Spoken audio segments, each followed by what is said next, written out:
pues aquí hice como una búsqueda rápida de términos MESH, porque siempre cuando ustedes hagan exposiciones, lo ideal es que busquen la palabra MESH, pancreatitis, y además hagan una búsqueda avanzada en PubMed con algunos términos para que se actualicen en las bibliografías y presenten temas actualizados.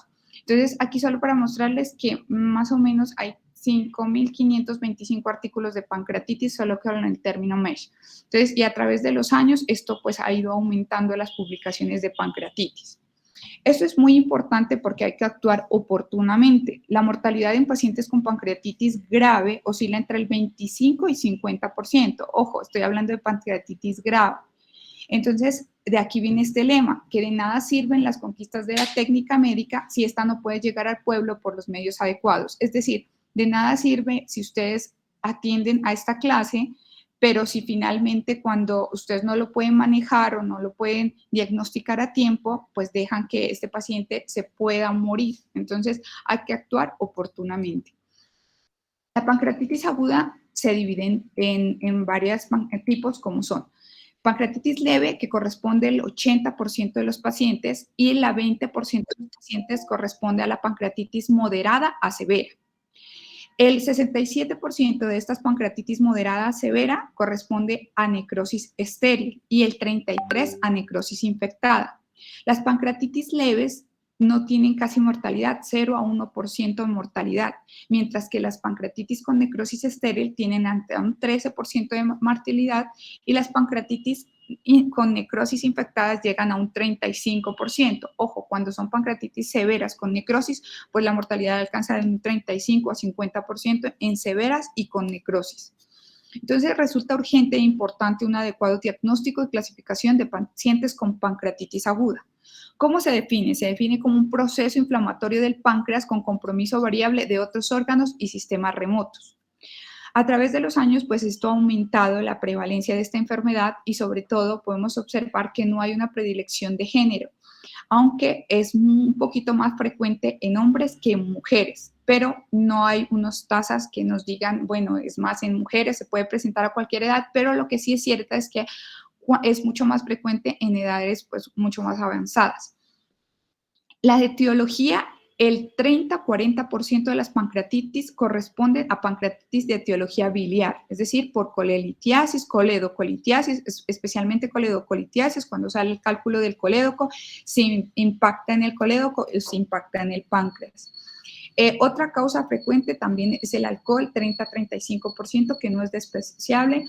Y hay unas causas misceláneas que son más baja el porcentaje, pero hay que tener en cuenta, entre estas misceláneas está la hipertrigliceridemia, el páncreas divisum, la enteroscopia por balón, la hipercalcemia, la autoinmune por medicamentos, por trauma, por mutaciones, por tabaquismos, por tumores pancreáticos. Y queda un 10 a 20% que queda en etiología idiopática que no se conoce la causa.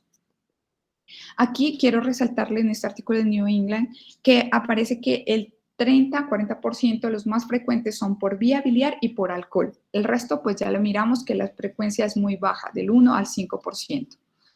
Quiero también resaltar que hay pancreatitis por medicamentos, que a veces ustedes como que no lo buscan y hay que tener en cuenta que algunos antibióticos, sobre todo los antibióticos o también analgésicos pueden producir pancreatitis, por ejemplo, antibióticos como la eritromicina, analgésicos como el acetaminofén, ¿ya? Y también algunos otros que, algunas terapias pues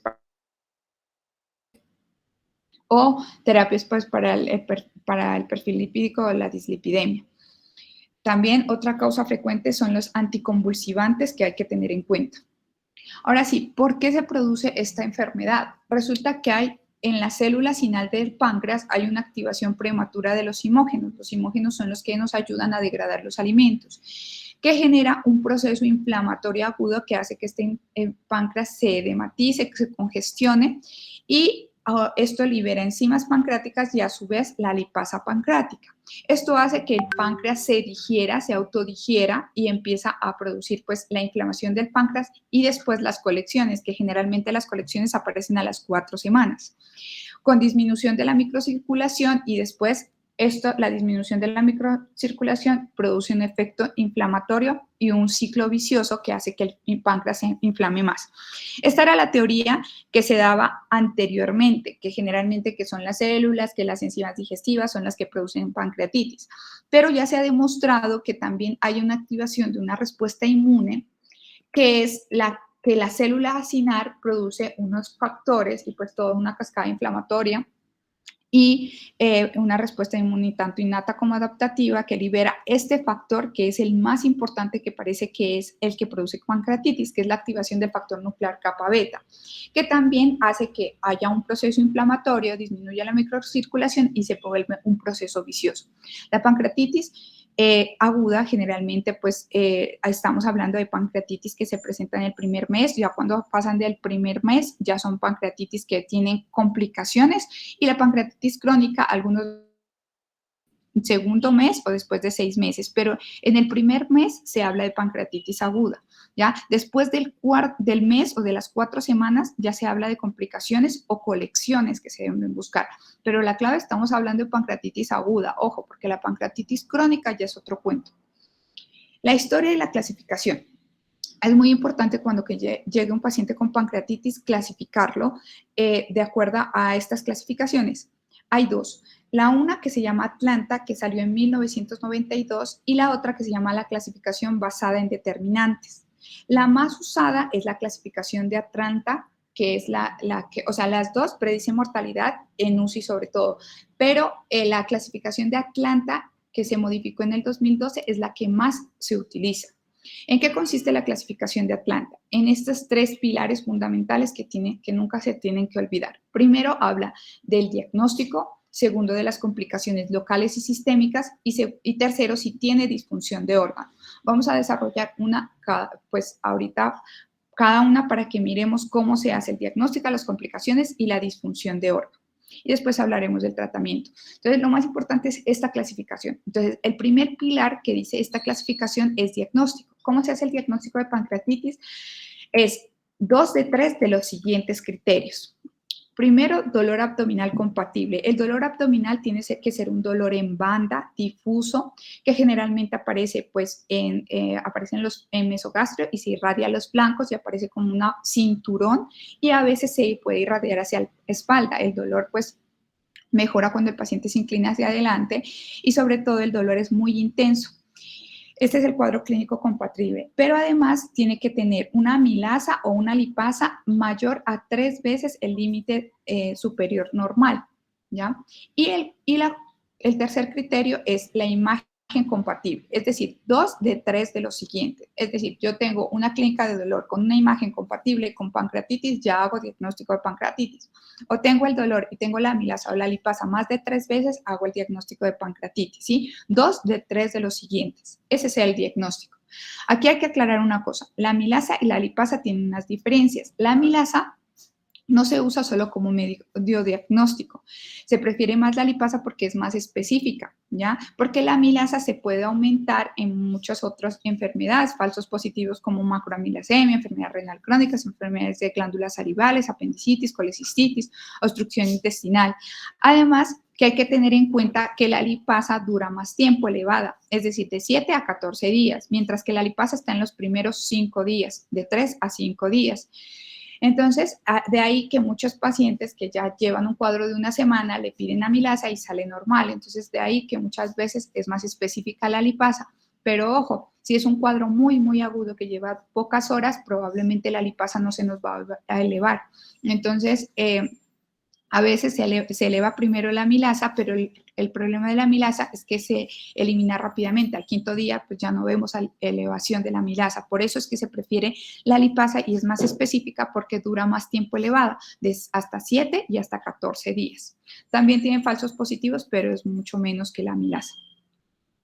Otra cosa, pero esto sobre todo es para hacer pancreatitis, diagnóstico de pancreatitis de origen biliar, es los que han rotado conmigo, les he dicho que siempre hay 3 patrones, que es el necroinflamatorio, el colestásico y el de hiperbilirrubinemia aislada, pero cuando hablamos de patrón colestásico, cuando sospechamos de coledocolitiasis, siempre miramos que se eleva la bilirrubina directa y la fosfatasa alcalina elevada, pero también en la coledocolitiasis, cuando es pancreatitis de origen biliar, se pueden elevar las aminotransferasas y tienen una sensibilidad que puede llegar una sensibilidad que puede llegar al 60%, pero pueden tener una especificidad del 84 al 96%. Sobre todo la LT, es decir, cuando encuentro un paciente con dolor abdominal que tiene pancreatitis, que no sé la etiología y además de eso tiene elevación de ALT, puede ser un marcador, un predictor de pancreatitis de origen biliar. Pero no se confundan, ojo, una cosa es la hepatitis, otra cosa es la pancreatitis, pero acá estamos hablando de que tenga dolor, amilasa elevada o lipasa elevada, TAC, y nos podemos orientar incluso porque estos pacientes cuando hacen origen biliar pueden incluso elevar las aminotransferasas y también nos podemos orientar con estas cuando es de origen biliar y que no sabemos la causa.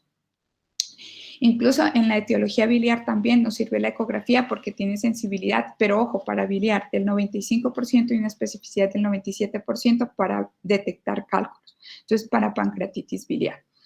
Otra cosa para hacer el diagnóstico aparte pues, del dolor, de la amilasa, son las imágenes. Las imágenes, como les había mencionado, la ecografía, pero también está la TAC. La TAC es la que más se utiliza, pero hay una cosa muy frecuente en los médicos generales que hacen una TAC de ingreso al paciente. La TAC se debe pedir al tercer día, porque yo lo que busco en la TAC es mirar colecciones o que el páncreas esté edematizado o congestivo. Y hay unas clasificaciones para mirar la pancreatitis en la TAC, pero entonces los médicos llega un paciente con pancreatitis, con dolor abdominal y le piden TAC de entrada. No, si lleva 3 días, sí sirve el TAC, pero si lleva pocas horas de dolor, el TAC no me va a servir de nada, me va a salir normal y es más, me confunde. Entonces, el TAC tiene una sensibilidad y especificidad del 90%, pero sobre todo se debe pedir cuando no mejora el dolor luego de 48 a 72 horas. Es decir, se debe pedir al tercer día y también se debe pedir para evaluar complicaciones, para evaluar si hay pseudoquistes, si hay necrosis pancreática, pero como les dije, eso se da en el tercer día, en el momento muy, muy agudo, no nos sirve para nada, pero es muy frecuente ese error y es una pregunta de examen incluso de la residencia, que el TAC se debe pedir al tercer día. La resonancia también es útil, pero pues aumenta los costos. Se puede repetir también la TAC cuando haya un deterioro clínico significativo del paciente, cuando haya sepsis, cuando se quiera descartar tumores, sobre todo cuando el primer episodio empieza en un paciente que es mayor a 40 años.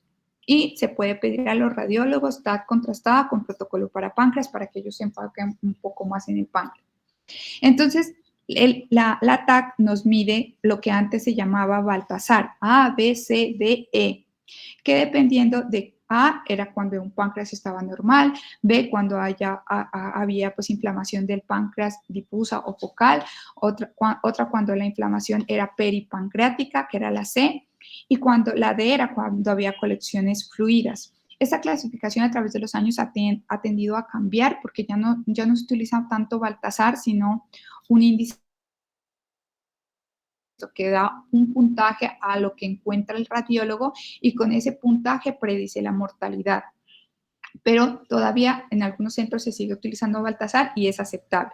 Pero entonces, ¿por qué estoy hablando de las imágenes? Porque recordemos que la clasificación de Atlanta para el diagnóstico habla de dolor, de amilasa y de las imágenes que se puede observar esto. Entonces, el diagnóstico, la parte de diagnóstico ya hablamos, que el dolor, amilasa y las imágenes que les expliqué. Ahora sí vamos con la clasificación de Atlanta, que también nos habla de complicaciones locales y sistémicas. Entonces, las complicaciones locales que podemos tener en una pancreatitis depende. Entonces, aquí se divide en temprana de 1 a 4 semanas y tardía más de 4 semanas, ¿ya? Y existe una fase de hematosis intersticial y una fase necrotizante, ¿ya?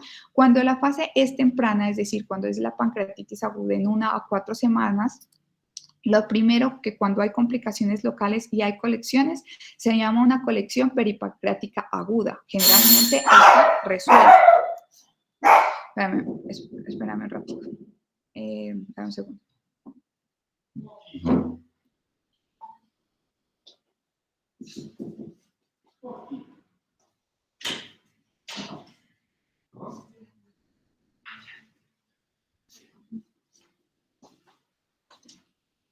Entonces, íbamos en la clasificación de Atlanta. Entonces, en cuanto a las complicaciones, habla de las complicaciones locales, que están en la temprana de 1 a 4 semanas, y las tardías, que son más de 4 semanas. Las tempranas, entonces, está la fase de hematosis intersticial y pancreatitis necrotizante. Entonces, en la temprana, cuando es en el primer mes, la primera colección se llama colección peripancreática aguda. Esta generalmente siempre resuelve. Pero cuando hay una colección peripancreática que no tiene pared, una pared bien definida y pasa más de 4 semanas, o sea, más de un mes, se llama, esta misma colección le llamamos pseudoquiste pancreáticos. Ahora bien, cuando la colección de la cual estábamos hablando ya tiene pared definida y aparte de esa pared tiene necrosis en su interior y estamos en una fase temprana de 1 a 4 semanas, se llama colección necrótica aguda. Y cuando esa colección tiene pared, pero tiene también necrosis, pero una necrosis amurallada y pasa más de 4 semanas, más del mes, está la wall necrosis, que es la necrosis encapsulada. Entonces aquí podemos mirar en la imagen cómo una colección fluida peripancreática se puede, antes del mes se da la colección aguda peripancreática y el pseudoquiste pancreático, la pseudoquiste pancreático.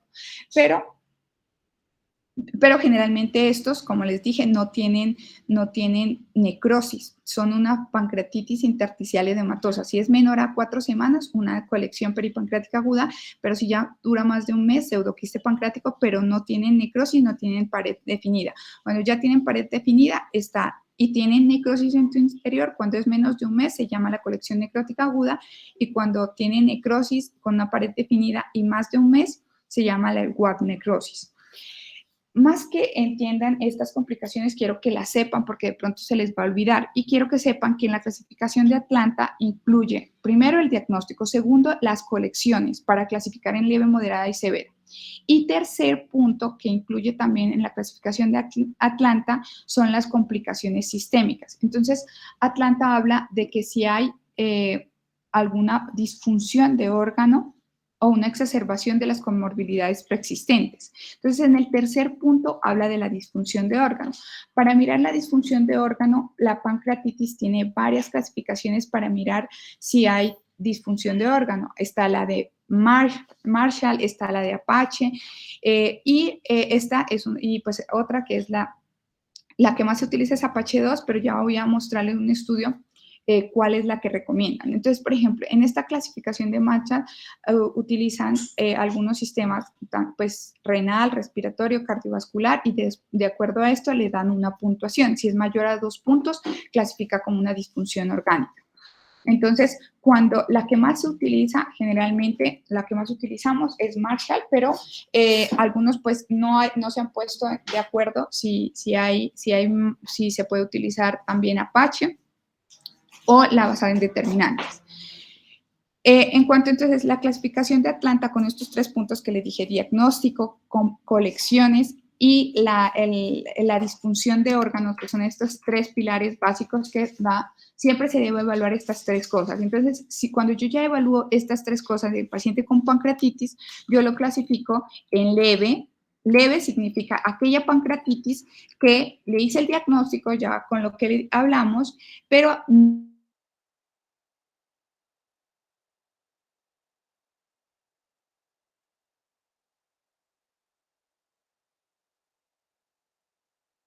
también se clasifica en moderada severa cuando tiene complicaciones locales, es decir, tiene unas colecciones que puede ser menor de un mes, más de un mes, tiene complicaciones sistémicas de algún órgano, pero la falla multiorgánica, es decir, si se complicó el riñón, el pulmón o algún otro sistema, la falla multiorgánica dura menos de 48 horas. Esa se llama moderadamente severa.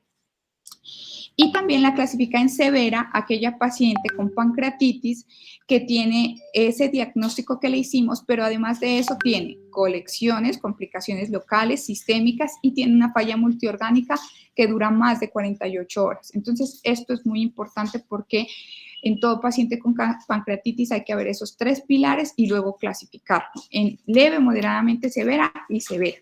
Hay otra clasificación que también la utilizan, que es la basada en determinantes. Esta, en vez de utilizar el score de Marshall para disfunción de órgano, utiliza SOFA o Apache 2. No hay una diferencia entre estos dos, pero se sigue utilizando Atlanta, pero algunos lo utilizan basada en determinantes. La basada en determinantes no tiene unos 3 pilares básicos como Atlanta y además no define las colecciones si son líquidas, si son sistémicas, no las define en menor de un mes, mayor de un mes, como las mencionamos, y no considera las complicaciones sistémicas. Entonces, hay muchos autores que siguen utilizando Atlanta porque consideran que es mucho más completa, porque habla de las colecciones, habla de la disfunción de órgano y habla de cómo se hace el diagnóstico. Entonces, todo paciente, después de mirar pues la etiología, que ya hablamos y todo esto, hacer el diagnóstico, siempre clasificarlo en leve, moderadamente severa y severa. Existen también estos predictores de severidad que pues nos pueden orientar a si el paciente se nos va a complicar o no. Entonces, existen predictores de severidad clínicos, generalmente se complican los pacientes mayores a 60 años con comorbilidades o obesos o que tengan consumo de alcohol. Otros predictores de severidad que está el hematocrito, los azoados, la procalcitonina elevada y sobre todo pues los imagenológicos, otros criterios que son la presencia de necrosis o de colecciones es un predictor de severidad. Los predictores de severidad son diferentes a los predictores de disfunción de órgano. Una cosa es Marshall, SOFA para disfunción de órgano, otra cosa es predecir la severidad, el riesgo de severidad de la pancreatitis. Entonces hay varias puntuaciones de severidad. Entonces ahí es donde le ponen el Apache 2. El Apache 2 no es como el SOFA ni el Marshall. El Apache 2 es para predecir la severidad. Los otros son para predecir disfunción de órgano. Hay otros que es el HABS, es el JSS, el POP y el BISAT. El BISAT es el que más lo utiliza. Entonces yo hago, si quiero utilizar Atlanta, la clasificación de Atlanta, puedo hacer con Marshall, pero después tengo que predecir la severidad que puedo hacer con Apache 2 o con BISAT, que es el que más se utiliza. Los predictores de severidad pues tienen algunos números, no les digo que se los aprenden, pero que sí sepan qué tienen que hacer en un paciente con pancreatitis. Entonces, aquí en este artículo pues buscaron cuál de 94 estudios evaluaron 18 scores de severidad para mirar cuál es el que más se debe utilizar. Como podemos ver, todos tienen una especificidad del 88, 91, 92%, y una sensibilidad que también oscila por lo mismo. Entonces pasa lo mismo que en los predictores de disfunción de órgano, que no se han puesto de acuerdo cuál se debe utilizar, pero generalmente el que más se utiliza es el BISAP, porque tiene una especificidad del 87 con una sensibilidad 71, y el Apache 2, que es muy sensible, pero es poco específico, pero son los que más se utilizan. ¿Ya? Bueno, ahora sí vamos a hablar del tratamiento. Si tienen alguna pregunta hasta aquí, me la hacen saber y pues la resolvemos, porque ahorita vamos a hablar del tratamiento. O si no, bueno, al final. Listo, entonces el tratamiento es muy importante ver estas 4 cosas. Como miren, esto es una secuencia. Entonces, lo más importante es actuar a tiempo, como les dije en la primera diapositiva, porque estos pacientes se complican rápidamente. Entonces, lo primero, pues, es mirar la fluidoterapia, la nutrición, el uso de antibióticos y mirar las complicaciones. Entonces, en cuanto pues, al el manejo inicial, que lo más importante es la resucitación, es la resucitación con líquidos, ya en las primeras 24 horas. Entonces, este es un artículo del manejo de los líquidos en pancreatitis agudo, que generalmente tampoco hay un estándar, una guía de manejo, pero algunos se han acercado a lo que uno puede hacer, que sugieren dar 5 a 10 mililitros por kilo hora de lactato de Ringe hasta lograr las metas de reanimación y guiarse pues por la reanimación, ya sea por los objetivos, por criterios clínicos no invasivos como la frecuencia cardíaca, la tensión arterial, la diuresis o clínicos invasivos pues de la variación del volumen sistólico o algunos ya que tenemos métodos invasivos que tienen algunas UCIs, pero siempre pues medirse en la parte no invasiva e invasiva para siempre reanimar a los pacientes, no pues sobrehidratar tampoco, pero siempre se prefiere utilizar 5 a 10 mililitros por kilo hora hasta lograr las metas de reanimación, hasta que tengamos unos objetivos clínicos adecuados y que vayamos observando pues por la presión arterial media o por la variación del volumen sistólico o si tenemos pues algunos otros determinantes de volumen invasivo. Esto también pues, se ha comparado pues, que cuál es la solución ideal. Generalmente, pues ahora actualmente le apuntan más al lactato de Ringer. Y hay otros artículos que también nos dicen que después, que las metas, pues después de dar una infusión de 5 a 10 mililitros por kilo hora, hay que tener precaución en aquellos pacientes que son mayores, que tengan falla orgánica preexistente, que tengan una enfermedad cardiovascular, bueno. Y además, pues, ajustar de acuerdo, pues, a algunas variables que tengamos, ya sea los gases arteriales o algunas otras cosas. Pero lo más importante es hidratar al paciente. El segundo pilar para el manejo es la nutrición. Antes se decía que no se debe dar nutrición a los pacientes con pancreatitis. Hoy en día se sabe que los pacientes con pancreatitis, bueno, en un tiempo se dijo que la nutrición se debe dar solamente en pancreatitis leve, de Atlanta, que diga que es pancreatitis leve. Ahora se dice que se debe iniciar la nutrición lo más rápido que se pueda, es decir, incluso en la moderada, pues en la severa es muy difícil iniciar la nutrición, pero en la moderadamente severa se puede iniciar en nutrición lo más rápido posible. Entonces, el algoritmo de nutrición nos dice lo siguiente, que hay que administrar la nutrición las primeras 24 a 72 horas, pero si el paciente presenta náuseas, vómito, ilion o un signo de obstrucción intestinal, si lo presenta, podemos pasar al siguiente paso, que es nutrición enteral. Entonces, ellos dicen, le puede dar por la boca, incluso si un paciente está, pero no le suspenda la nutrición porque el páncreas se inflama más. Si el paciente presenta náuseas, vómito o un signo de obstrucción, le pasa, pero a la nutrición enteral, ¿ya? Si la nutrición enteral, entonces, si hay riesgo de que el paciente con la nutrición enteral se broncoaspire o algo, le podemos pasar una sonda nasogástrica o una nasoyeyunal. Como les voy a explicar más adelante, no hay diferencia si hay nasogástrico o nasoyeyunal, porque el problema es que piden endoscopia para pasar sonda nasoyeyunal y entonces se demora el gastro en llegar, entonces lo ideal es que pasen la sonda nasogástrica. Si el paciente tiene riesgo de broncoaspiración, entonces pasamos a la nutrición enteral con cualquiera de las dos. Si ya definitivamente el paciente no tolera la nutrición enteral o tiene algún síndrome de hipotensión o tiene alguna falla multiorgánica, ya estamos hablando de pancreatitis severa, ahí sí consideramos la nutrición parenteral, pero nunca retrasar la nutrición. Porque la nutrición parenteral es la última opción, pues porque aumenta los costos, aumenta los riesgos de sobreinfección y es la menos efectiva. La enteral generalmente se pone hasta los primeros 5 días, pero si los síntomas pues no continúan siendo severos o no tolera la vía oral, pues definitivamente parenteral. Entonces, estos son cuando hacemos la analogía entre enteral versus parenteral, miramos que la enteral pues tiene riesgo de infección del 20% comparado al 47% la parenteral, la falla multiorgánica de la parenteral es del 50%, mientras que la enteral es un 20%, y el riesgo de muerte pues de la parenteral del 35% versus al 6% en la enteral. Entonces, este es el artículo que les decía, que pues no hay diferencias entre la sonda nasoyeyunal versus la sonda nasogástrica. Nasogástrico,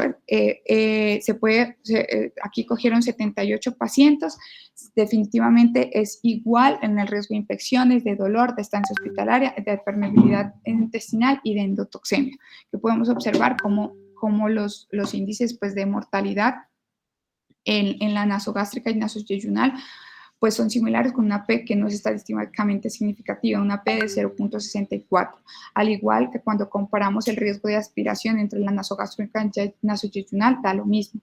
Y cuando comparamos también el riesgo de exacerbaciones, también da lo mismo. Así que el definitivo, pasar una sonda nasogástrica lo más rápido posible si no tolera la vía oral. Y la parenteral, pues ya como última opción. Ahora bien, vamos a hablar de los antibióticos. Los antibióticos, antes, mucho tiempo atrás, se utilizaban antibióticos cuando había pancreatitis necrotizante, se utilizaban antibióticos. Ahora solamente se recomienda cuando haya pancreatitis necrotizante, pero cuando la necrosis sea más del 50% o cuando se documente que de verdad esa pancreatitis necrotizante está sobreinfectada. Entonces, ¿con qué?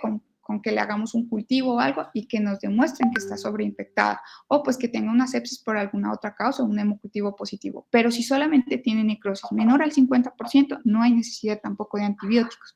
El pilar fundamental es los líquidos, la nutrición y los antibióticos en el último escalón solamente si se considera que la necrosis esté infectada o cuando la necrosis sea más del 50%. O también se puede considerar a los antibióticos cuando hay una fuerte sospecha de infección y que el paciente no mejora después de 7 a 10 días, le podemos dar un antibiótico. De lo contrario, no.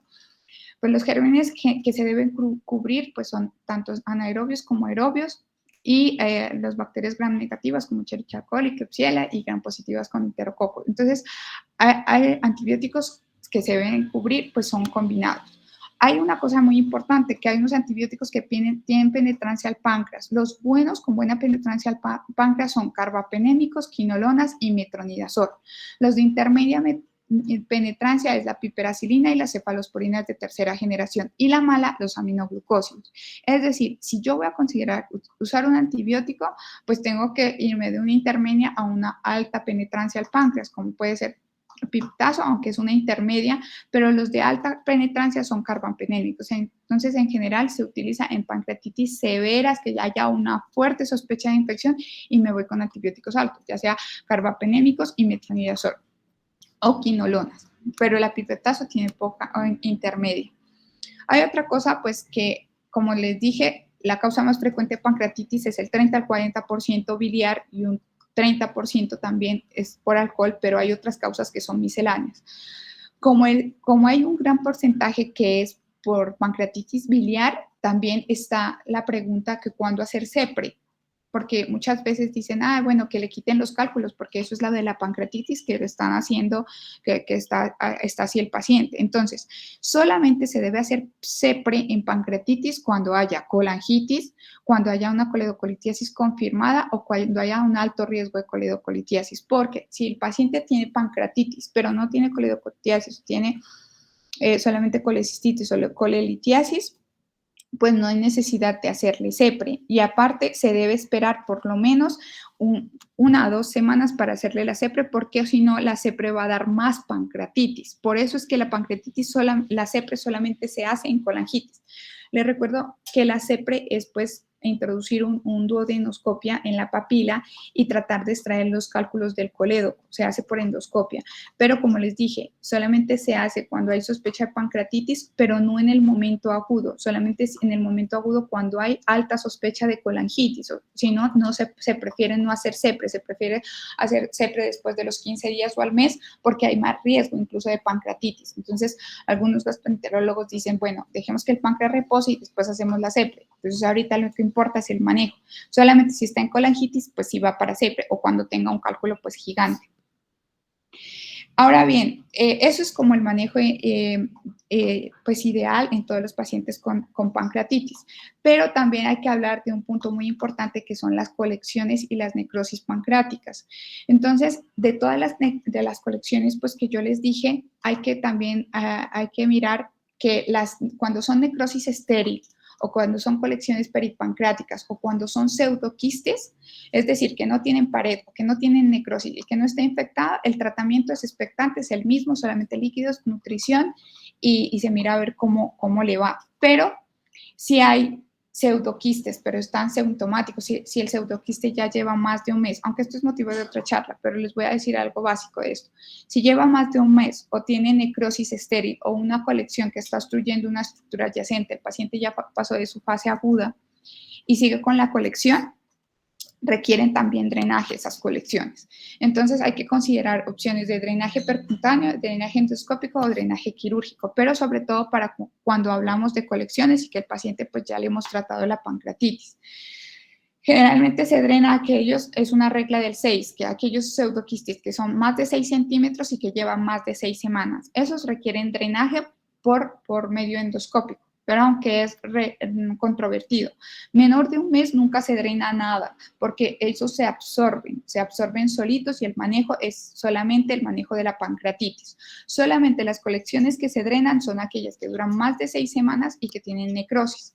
Se puede hacer inserción de un stent, bueno, esto es para más manejo de gastroenterología, pero a grandes rasgos quiero mostrarle esta imagen. Se puede aplicar un stent, que es, que es el stent action, que se conecta al estómago con la colección y se drena la colección, pero solamente cuando las colecciones duran más de 6 semanas y que tienen más de 6 centímetros. Bueno, el drenaje quirúrgico ya es la última opción. Una de las recomendaciones que nos da la guía del 2020 es que todo el paciente con pancreatitis se debe hacer un manejo multidisciplinario, solamente antibióticos cuando se compruebe que haya una infección y haya una alta sospecha. Se debe utilizar pues los líquidos de manera pues de reanimación, resucitación guiada por metas y la nutrición pues tan pronto como se pueda. Los antibióticos que se debe utilizar, si lo considero y si hay sospecha de infección, son los carbapenémicos, quinolona, metronidazol, o en última instancia, pues los de intermedia, que son cefalosporina de tercera y cuarta generación, y drenaje si hay infección o síntomas severos. Este es el algoritmo ya para terminar, que, bueno, pero esto es más sobre todo para recordarles también que a todo paciente que tenga la fase aguda, que tenga menor a 2 a 4 semanas en una pancreatitis aguda, siempre manejo, pues, de soporte, la nutrición, los líquidos, lo que habíamos dicho, considerar infección solamente si hay infección retroperitoneal o se prueba la infección. Siempre también en la pancreatitis mirar, pues en algunas UCIs miden la PIA, que es la presión de intraabdominal, para ver el síndrome compartimental, pero ya son en pancreatitis severas. Eso es en la fase aguda. Y en la fase tardía siempre continuar con el cuidado de soporte y considerar pues el manejo de las colecciones, ¿no? Entonces, el manejo de las colecciones, recordemos que menor de un mes casi todas se reabsorben, mayor de un mes solamente se tienen que drenar, especialmente mayor a 6 semanas. ¿Y con qué? Con los LAMPs, que son los STEM. Entonces, los mensajes para llevar a casa es que la pancreatitis es una patología aguda asociada a una alta mortalidad. Siempre se debe hacer, pues, las indicaciones. La indicación aquí para llevar a casa, las indicaciones de imagen solo en casos específicos. Acuérdense, el TAC no se pide a la entrada, porque siempre los médicos generales cometen ese error. El TAC se lo pide al tercer día de tener la sospecha de pancreatitis. Entonces, indicaciones de imagen solo en casos específicos, o lo puedo repetir cuando yo sospecho colecciones, porque si lo pido las primeras 24, 48 horas, el TAC me va a salir normal. Entonces, siempre después del tercer día, y lo puedo repetir cuando el paciente no mejora o si el paciente pues hace disfunción multiorgánico. Siempre hacer clasificación de Atlanta versus basada en determinantes. La que más se usa es la clasificación de Atlanta, que mira, 1, el diagnóstico; 2, el diagnóstico dado pues por el dolor, por la amilasa y por la imagen; 2, las colecciones; y la tercera, pues lo de la falla multiorgánica. No hay un score ideal de severidad, pero siempre se le puede utilizar. Ustedes verán qué score utilizan, pero siempre utilizar un score de severidad. La quinta premisa es iniciar tratamiento precoz, hacer unas metas de reanimación, el inicio temprano de la nutrición, antibióticos solo en casos de infección sospechada o documentada, y CEPRE solo en casos específicos. ¿Listo? Muchas gracias.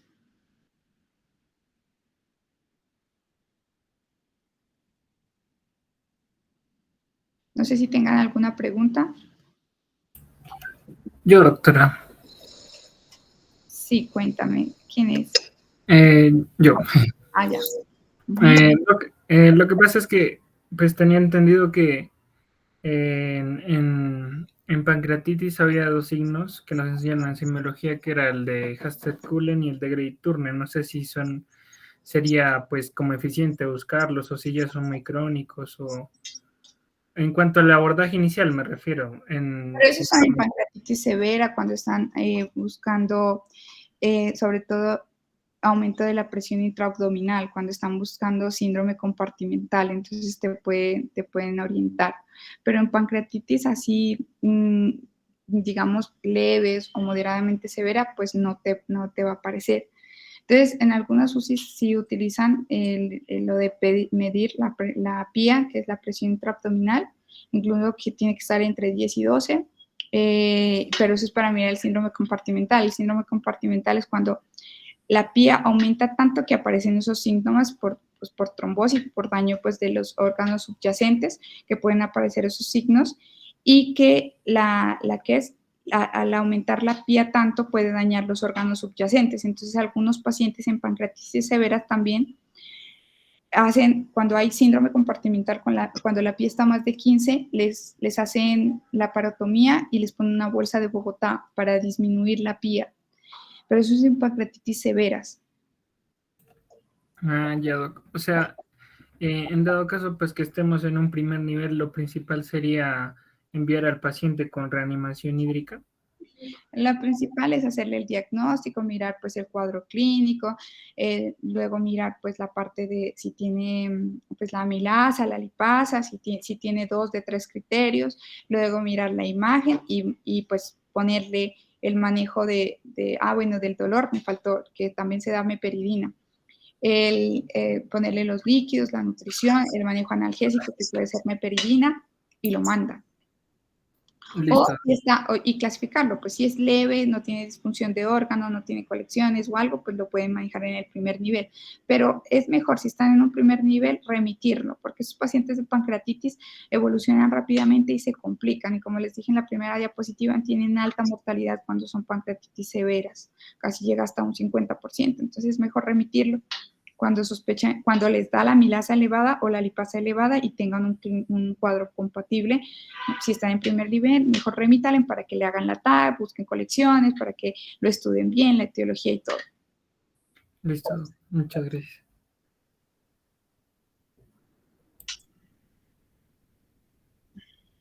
¿Qué más? En el caso de que yo sospeche un patrón obstructivo, ¿qué imagen sería como la más indicada pues, para descartar o confirmar? Entonces, el patrón obstructivo no se dice obstructivo, se dice colestásico, porque obstructivo no tendrías que verlo con una imagen para saber que es obstructivo. Entonces se llama colestásico y la colestasis se da por bilirrubina directa elevada y con fosfatasa alcalina elevada o la GGT, que es la más específica, ¿no? Entonces, cuando yo digo que tiene un patrón colestásico, sospecho que tiene una coledocolitiasis, un cálculo en el colédoco, que se salió del cístico y está en el colédoco, o probablemente que está ya incluso en el conducto de Wilson, puede tener una pancreatolitiasis también, que ya se salió y se metió al páncreas y estoy pensando en un patrón colestásico. Entonces, en ese patrón colestásico, en lo primero que tenemos a la mano es la ecografía. La ecografía tiene buena sensibilidad, tiene buena sensibilidad, pero tiene baja sensibilidad, perdón, pero cuando se lo encuentra es muy específico. Lo malo es que es muy poco sensible. Entonces, lo ideal es la colangioresonancia para mirar cálculos en la vía biliar. La ecografía te puede servir, pero lo mandas pues como la primera imagen, la mandas la ecografía. Si no te sale nada, pues le mandas la colangioresonancia, porque la colangioresonancia tiene muchos costos. Incluso hay otro examen más específico para ver la colestasis o la obstrucción, que es la ecoendoscopia, que es coger con un endoscopio que tiene una cámara en la punta, un ecógrafo, y se mira. Incluso la ecoendoscopia y la colangioresonancia son a la par. Incluso la ecoendoscopia es mucho más específica, porque se ve ahí con la ecografía ahí justo en el colédoco, porque es meter el ecógrafo ahí en la papila de Vater. Entonces, si estamos hablando de especificidad, son más específicos la ecoendoscopia y la colangioresonancia. Pero la ecografía es un buen método diagnóstico, entonces es el primero que se utiliza. Si ya no sale nada, nos vamos con los otros. Para mirar cálculos en la vía biliar, pero para mirar colecciones o complicaciones de otra cosa, pues la TAC se utiliza en la pancreatitis. Vale, doc, gracias. ¿Qué otras preguntas tienen? ¿O dudas? ¿Cómo estás?